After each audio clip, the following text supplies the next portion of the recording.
I was 92. I said I had things to do, but now I'm 93 and I got places to be. Paul Knauls is quite the character. They call me the unofficial mayor of Northeast Portland. He was born and raised in Arkansas during a time of racial segregation. You knew there was a white fountain, a fountain that said whites, and one said colored. And you knew not to drink out of the white fountain, you drank out of the color fountain. In 1949, he joined the Air Force and would be among the first black airmen stationed at Fairchild Air Force Base in Spokane, Washington. Everybody say, "You're the first one I've seen. You're the first one I've seen. You're the first one I've seen." 4 years later, he left the service with a dream of owning a nightclub. That dream came true in the 1960s during a trip to the Cotton Club along North Vancouver in Portland.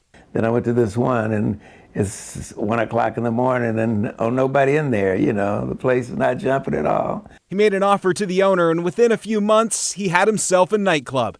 He met his wife, Geneva, during this time, and the club brought in some big names too, like Sammy Davis Jr., who's seen here with Paul and Geneva. Business was great. Business was great. People started It was a place to see and be seen. Everybody dressed up to come. Paul Knauls from Huntington, Arkansas. Population 6 out of 35. You got it going on. For 5 years, business was good until 1968. Dr. King got killed. The whites stopped coming because the blacks were there. The blacks stopped coming because the whites were there. And that left me here with just a few customers that were still come. 2 years later, in 1970, the Cotton Club would close down. Today, a fence surrounds it. Another business operates inside. The Knauls would open up 3 other businesses in Northeast Portland, and on any given day, you could find Paul working inside his wife's hair salon. The snap is the show.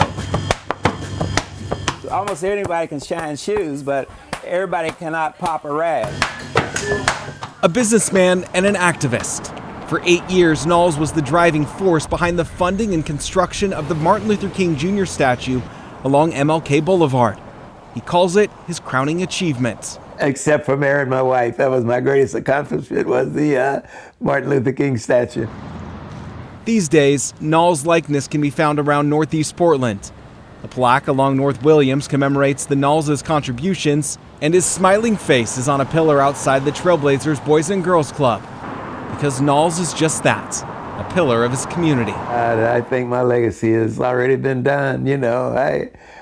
I love the people of Northeast Portland, and we work together to make it the best we could be. The Paul and Geneva Knauls building is operated by Do Good Multnomah. It is a 31 apartment building complex here that gives priority to veterans like Paul Knauls is, and also serves low-income residents as well.